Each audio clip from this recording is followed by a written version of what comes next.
တရားမဝင်မြေအောက်ဆက်ရုပ်တိုက်ပွဲမှာရှားမဆိုတဲ့လူနဲ့သူ့ရဲ့ဆက်ရုပ်ကဘရင်တဆူဖြစ်ပါတယ်။ပြိုင်ဘက်ကင်ရမှာကိုဘယ်သူမှရင်မဆိုင်ရဲ့ချိန်မှာပဲမလောက်လေးမလောက်စားကောင်းလေးတယောက်ကသူ့ရဲ့ခဏခနဲ့ဆက်ရုပ်အသေးလေးနဲ့ပြိုင်ဖို့စိန်ခေါ်လိုက်ပါတယ်။သူကအသက်14နှစ်ပဲရှိသေးတဲ့ဟီရိုဟာမာတာဖြစ်ပြီးဆက်ရုပ်ကလည်းသူကိုယ်တိုင်တိဆောက်ထားတဲ့တန်လိုက်ဆက်ရုပ်လေးဖြစ်ပါတယ်။ပြိုင်ပွဲဆက်စချင်းပဲရှားမကဆက်ရုပ်ကို3ပိုင်းလိုက်ပါတယ်။ဒါပေမဲ့ဟီရိုကလက်မလျှော့သေးပဲကြေးတင်ပြီးထပ်လောင်းလို့ရှားမကလည်းပတ်စံအလကားရတာပဲဆိုပြီးနောက်တစ်ချီထပ်ပြိုင်ပါတယ်။ဒီတစ်ချီမှာတော့ဟီရိုကသူ့ဆက်ရုပ်ကိုတိုက်ပွဲဝင်မှုဖွင့်ပြီးအပီအပြင်ဖိုက်ပါတယ်။ရှားမဆက်ရုပ်ရဲ့လက်တစ်ဖက်ကိုညှစ်ဖြတ်ပြီးနောက်တစ်ဖက်ကိုလည်းရှိုက်ဖြုတ်လိုက်ပါတယ်။ခေါင်းကိုလည်းဆွဲဖြုတ်လိုက်လို့တန်လိုက်ဆက်ရုပ်လေးနိုင်သွားပါတယ်။ဟီရိုကပတ်စံအကုန်သိမ်းသွားတာကိုမကျေနပ်တဲ့ရှားမကသူ့နောက်လိုက်တွေကိုပညာပေးခိုင်းလိုက်ပါတယ်။ဟီရိုအမှုန့်မဖြစ်ခင်ပဲသူ့ကိုတာတာရှီဟာမာတာကဆိုင်ကယ်တစ်စီးနဲ့လာခဲ့သွားပါတယ်။ဆက်ရုပ်တိုက်ပွဲတွေကတရားမဝင်တွေဖြစ်လို့လောင်းကြီးထက်တဲ့လူတွေကလည်းငပေငတေလူဆိုးလူမိုက်တွေဖြစ်ပါတယ်။အဲဒါကြောင့်နောက်တစ်ခါထပ်မတိုက်တော့ဘူးသူ့ကိုကဆုံးမဩဝါဒချွေးပေမဲ့အကိုအားကိုနဲ့မိုက်နေတဲ့ဟီရိုကတော့ဘသူ့ကိုမှခီးယူမဆိုင်ပဲပျော်နေပါတယ်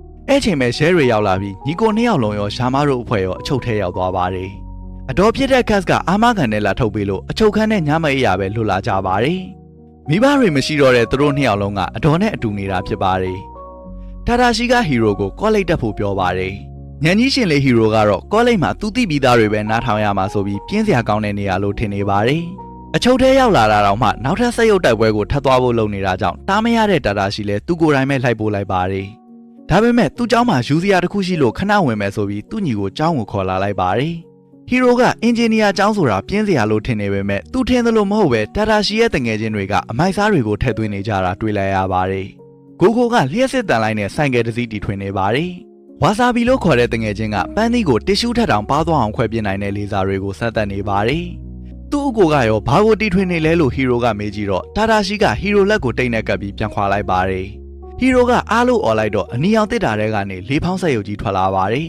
။လေးဖောင်းဆက်ရုပ်ရဲ့နာမည်ကဘေးမတ်ဖြစ်ပါတယ်။တာတာရှိကသူ့ညီအားလို့អော်လိုက်တာနဲ့ကျမ်းမာရေးဆောင်ရှောက်မှုပေးနိုင်ဖို့ဘေးမတ်ကိုတီထွင်ထားတာဖြစ်ပါတယ်။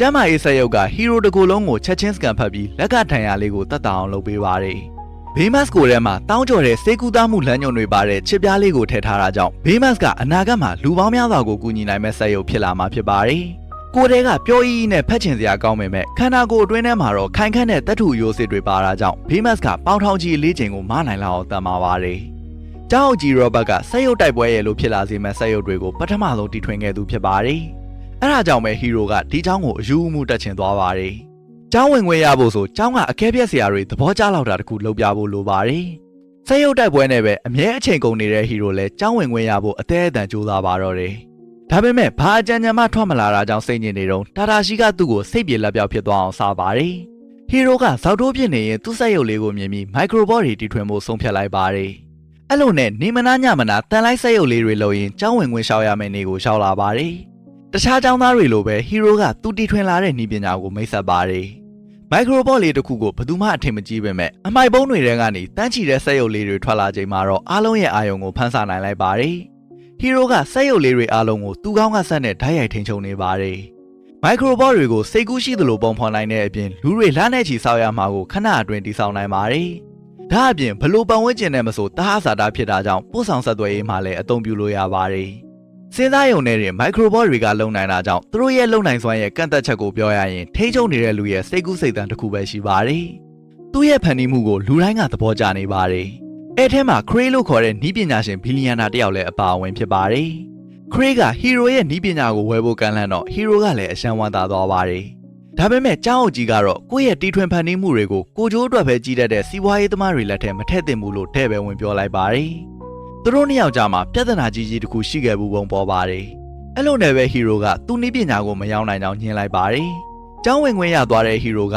သူ့ကိုလမ်းမှန်ရအောင်တဲ့ပေးတဲ့သူ့အကိုကိုအရန်ကျေးဇူးတင်နေပါတယ်။သူတို့အိမ်မပြန်ရသေးခင်မှာပဲเจ้าမိလောင်လို့နှစ်ယောက်သားသွားကြည့်ကြပါတယ်။เจ้าကြီးကအထက်မှာပိတ်မိနေတာကိုသိလိုက်ရတော့ဟီရိုတားနေတဲ့ကြားကနေတာတာရှိကမီးထဲကိုဝင်သွားပါတယ်။သူဝင်သွားလို့မကြခင်မှာပဲเจ้าကပောက်ကွဲသွားပါတယ်။ပောက်ကွဲမှုမှာတာတာရှိရောเจ้าကြီးရောဘတ်ပါတည်သွားပါတယ်။ဒီအဖြစ်အပျက်ကြောင့်ဟီရိုကစိတ်ဒဏ်ရာတွေနဲ့ပြိုလဲသွားပါတယ်။เจ้าလဲသွားမတက်ပဲအခန်းအောင်ပြီးနေရင်တာတာရှိကိုတတိယနေပါတယ်။တနေ့သူ့ဆက်ရုပ်လေးကိုပြင်ဖို့လုပ်ရင်ဆက်ရုပ်က6ထောက်ပေါ်ပြုတ်ကြလို့အားလို့អော်လိုက်မိပါတယ်။အော်တန်ကြောင့်တာတာရှိရဲ့ဂရင်ဘေးကဘေးမတ်ကထလာပါတယ်။ဘေးမတ်ကဟီရိုကိုစိတ်ကူပေးဖို့လုပ်ပါတယ်။ Famous က hero ဘာဖြစ်ဖြစ်ခရူးဆိုင်ပေးဖို့ program ရေးထားတာဖြစ်တဲ့အတွက်တာတာရှိသေးသွားတာနဲ့ပတ်သက်ပြီးစိတ်ဒဏ်ရာရနေတဲ့ hero ကိုကုသပေးဖို့ကြိုးစားပါတယ်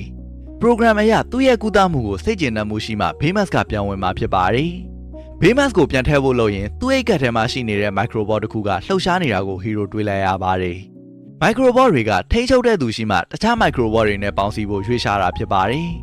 ်ဒါပေမဲ့သူ့လှုပ်ထားတဲ့ microbot တွေအကုန်လုံးကကြောင်းမီလောင်တော့ကပျက်စီးသွားပြီဖြစ်ပါတယ် hero လည်းလမ်းပေါ်မှာရှောက်သွားနေတဲ့ပျော်ရည်ကောင်ကြီးကြောင့်ပြဿနာမတက်ခင်လိုက်ပြန်ခေါ်ရပါတယ် Famous က microbot ကိုစွဲငင်နေတဲ့အတိုင်းလိုက်လိုက်ရင်ဂိုးတောင်တစ်ခုစီရောက်လာပါတယ်အထဲဝင်ကြည့်တော့ဘယ်သူမှမသိရတဲ့လူတစ်ယောက်က microbot တွေအများကြီးကိုထပ်ပြီးထုတ်နေတာတွေ့လိုက်ရပါတယ်အဲ့ချိန်မှာ microbot တွေကအသက်ဝင်လာပြီးသူတို့ကိုတိုက်ခိုက်ပါတယ်တိုက်ခိုက်တဲ့လူကမျက်နှာဖုံးဝတ်ထားပါတယ် hero ကထွက်ပြေးပေမဲ့မပြေးနိုင်တဲ့ Famous ကတော့တလန့်ချင်းလှန်နေပါတယ်တကားကိုကပ်ဖွင့်ဖို့ကလည်းတူနာပြူဆက်ရုပ်ကြီးကဖွားဖွာလေးပဲထိတက်လို့ပြတင်းပေါက်ကနေပဲခုန်ချခဲ့ရပါတယ်ဟီရိုကရဲစခန်းကိုသွားတိုင်ပေမဲ့လေဖောင်းဆက်ရုပ်တစ်ကောင်နဲ့အတူလူသက်ဆက်ရုပ်သေးသေးလေးတွေအကြောင်းလာပြောနေတဲ့ခလေးလေးတစ်ယောက်ရဲ့စကားကအရှာမရောက်ဖြစ်နေပါတယ်မျက်မြင်သက်သေ Famous ကလည်းသူ့ကိုကအပေါက်တွေကိုဖားရင်းနဲ့အလုံများနေပါတယ်အဲ့လိုနဲ့ပဲနှစ်ယောက်သားအိမ်ပြန်ရောက်လာပါတယ်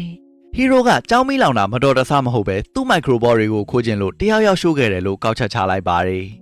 ်အဲ့ဒါသာအမှန်ဆိုရင် microbot တွေကိုပြန်တီထွင်နေတဲ့မျက်နှာဖုံးအောက်ကလူကလည်းသူ့ကိုသေးရခြင်းရဲ့တရားခံဖြစ်ပါတယ်ဟီရိုကလက်စားချေဖို့အတွက်မျက်နှာဖုံးတဲ့လူကိုရှာဖို့ဆုံးဖြတ်လိုက်ပါတယ်အဲ့လူကိုဖမ်းနိုင်ရင်ဟီရိုရဲ့စိတ်ပိုင်းဆိုင်ရာကိုပိုပြီးကောင်းမွန်စေမှာဖြစ်တာကြောင့် Famous ကလည်းဟီရိုကိုကူညီပါတယ်ဟီရိုက Famous ကိုခရာတေးအကွက်တွေပါတဲ့ချစ်ပြားတစ်ခုထည့်ပေးလိုက်ပါတယ် Famous ရဲ့ဖတ်ချင်စရာကောင်းတဲ့ခန္ဓာကိုယ်ကိုလည်းခဏခဏပေါက်မနေအောင်အကာအကွယ်တွေတပ်ပေးလိုက်ပါတယ်ဒါပေမဲ့လမ်းလျှောက်ရင်တော့လှုပ်စီးလှုပ်စီးပဲဖြစ်နေပါသေးတယ်ဟီရိုတို့က microbot တွေရှိတဲ့ကိုယ်တောင်ကိုသွားကြည့်ပေမဲ့အကုန်လုံးကိုနေရာရွှေ့သွားပြီးဖြစ်ပါတယ်ဟီရိုစီမှာရှိတဲ့ microbot ကိုတနေရာကစွဲငင်နေလို့လိုက်သွားရင်းနဲ့စိတ်ကန်းတစ်ခုကိုရှောက်လာပါတယ်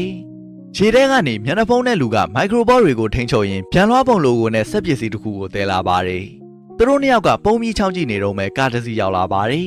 ကားပေါ်ကလူတွေကတော့တာတာရှိရဲ့တငယ်ချင်းတွေဖြစ်ပါတယ်ဟီရိုကပြန်ကြဖို့ပြောနေတော့မဲ့သူတို့ကိုမျက်နှာဖုံးတဲ့လူကတိုက်ခိုက်ပါတယ်တိုင်းတက်တဲ့ Famous ကအဲ့လူကိုနိုင်မယ်လို့ဟီရိုကထင်ပေမဲ့တိုင်းဆက်ရုပ်လည်းလွှင့်ပြီးပြန်ရောက်လာပါတယ်တစ်ဖွဲ့လုံးကားကိုအသေးအတန်မောင်းပြီးပြေးကြပါတယ်ထွက်ပြေးရင်ရေထဲကျသွားတော့ Famous ကလေးနေတဲ့ချက်ဝတ်တွေကိုချုပ်ပြီးအားလုံးကိုကယ်ပေးလိုက်ပါတယ်အားလုံးကဆိုးရွှဲပြီးချမ်းနေတဲ့အပြင်ကားလည်းမရှိတော့တာကြောင့်နီးနီးနားနားတနေရာမှာခိုးဖို့စဉ်းစားနေကြပါတယ် Fred ကသူသိတဲ့နေရာတစ်ခုရှိတယ်လို့ပြောပြီးစိုင်ကြီးတစ်လုံးစီခေါ်သွားပါတယ်ခန်းသားကြီးကျန်လွန်းတဲ့ဒီအိမ်ရဲ့ပိုင်ရှင်က Fred ကိုယ်တိုင်ပဲဖြစ်ပါတယ်တရားအောင်မှအိတ်တဲ့အာဝါရကောင်လို့အားလုံးကထင်နေတဲ့ Fred ကတထေးသားဖြစ်ပါတယ်ဟီရိုကတော့မျက်နှာဖုံးနဲ့လူသေးလာတဲ့ပစ္စည်းပေါ်ကငှက်ရုပ်အမှတ်အသားကိုရှာနေပါတယ်ကြောင်းမီလောင်တာကလည်းအဲ့လူလက်ချက်ဖြစ်ပြီး microbot တွေကိုခိုးကျင်လို့လုပ်ခဲ့တာဖြစ်ကြောင်းဟီရိုကအားလုံးကိုရှင်းပြပါတယ်စူပါဟီးရိုးကောမစ်တိုင်းမှာနီးပညာရှင်ဘီလီယံနာတွေကအမြဲတမ်းဗီလိန်တွေဖြစ်လို့မျက်နှာဖုံးတဲ့လူကခရေးပဲဖြစ်ရမယ်လို့ Fred ကအတိအကျပြောပါတယ်။ microbot တွေကိုခရေးလိုချင်နေတာလည်းအားလုံးအသိဖြစ်ပါတယ်။ Famous ကတွေးတဲ့လူတိုင်းရဲ့ကျန်းမာရေးအခြေအနေကိုစကန်လိုက်ဖတ်တတ်တာကြောင့်မျက်နှာဖုံးတဲ့လူရဲ့သွေးမျိုးအစားနဲ့အချက်အလက်တချို့ကိုလည်းရှာထားပါတယ်။အဲ့ဒီလူကိုရှာဖို့ဆိုမျက်နှာဖုံးကလူတွေကိုစကန်ဖတ်ဖို့လိုတာကြောင့်ဟီရိုကစကန်ဖတ်တဲ့စနစ်ကိုအစတစ်ထောင်လောက်အဆင့်မြင့်ပေးလိုက်ပါတယ်။ဒါတာရှိရဲ့အချစ်ဆုံးတငယ်ချင်းတွေကလည်းသူတို့တငယ်ချင်းသေးရတဲ့တရားခံကိုကူရှာပေးဖို့ဆုံးဖြတ်လိုက်ကြပါတယ်။ဒါဟာဟီရိုတို့အဖွဲ့ကစူပါဟီးရိုးတွေဖြစ်လာခြင်းရဲ့အစပဲဖြစ်ပါတယ်။အားလုံးရဲ့ကြွကျင်မှုတွေနဲ့တင့်တော်တဲ့ပစ္စည်းတွေကိုတီထွင်ဖို့ဟီရိုကကူညီပေးပါတယ်။ Fred အတွက်လည်းသူလိုချင်နေတဲ့အမြင့်ကြီးခုန်နိုင်ပြီးမီးမောင်နိုင်တဲ့ဝတ်စုံကိုတီထွင်ပေးလိုက်ပါတယ်။ဝါဆာဘီကတော့လေဆာဓာတ်တွေထုတ်နိုင်တဲ့လက်အိတ်ကိုတီထွင်ထားပါတယ်။လေပူပေါင်း Famous အတွက်လည်းပိုကျန်းပြီးလက်နက်ပါတပ်ဆင်ထားတဲ့ဝတ်စုံတစ်ခုဖန်တီးပေးထားပါတယ်။ဟီရိုရဲ့လမ်းညွှန်မှုနဲ့ပြန်နိုင်ပါတယ်။အမြင့်တနေရာကနေမျိုးသားအလုံးကိုစကန်ဖတ်ကြည့်လိုက်တော့မျက်နှာဖုံးတဲ့လူရှိရာကို Famous ကရှာတွေ့သွားပါတယ်။ဟီရိုတို့အဖွဲ့က Famous ကိုစီးပြီးသူရှိတဲ့ကျုံကိုပြန်သွားကြပါတယ်။ကျုံးမော်ကအဆောက်အုံထဲမှာပျက်စီးနေတဲ့ဆက်ကြီးတစ်ခုနဲ့ဟီရိုတို့ရှာနေတဲ့အမှတ်အသားကိုလည်းတွေ့ပါတယ်။မှတ်တမ်းဗီဒီယိုတွေကိုဖွင့်ကြည့်လိုက်တော့ပျက်စီးနေတဲ့ဆက်ကြီးကပစ္စည်းတစ်ခုကိုတနေရာကနေတနေရာရွှေ့ပြောင်းနိုင်တဲ့ဆက်ဖြစ်နေပါတယ်။ဒီဆက်ကို Cree ရဲ့ကုမ္ပဏီကတီထွင်ထားတာဖြစ်ပြီးလူတွေကိုအသက်ရှင်လျက်ပို့ဆောင်နိုင်လားဆိုတာစမ်းသပ်ပါတယ်။တန်လိုက်ဆက်ကွင်းတွေကမတည်ငြိမ်တာကိုသိသိကြီးနဲ့ Cree ကစမ်းသပ်ခဲ့တာကြောင့်ဝင်သွားတဲ့ပိုင်လောကပြန်ထွက်မလာနိုင်ဖြစ်သွားပါတယ်။အဲ့ချိန်မှာမျက်နှာဖုံးစိုးနဲ့လူလျှောက်လာပြီးသူတို့ကိုတိုက်ခိုက်ပါတယ်။သူတို့ကလည်းပြန်တိုက်ခိုက်ပေမဲ့အတွေ့အကြုံမရှိသေးလို့တလွဲတွေကြီးဖြစ်နေပါတယ်။ Famous နဲ့ Hero ကြောင့်မျက်နှာဖုံးကျွတ်သွားချိန်မှာသူတို့ထင်ထားသလို Cree မဟုတ်ပဲတေးသွားပြီလို့အားလုံးသိထားတဲ့ကျောင်း Robert ဖြစ်နေပါတယ်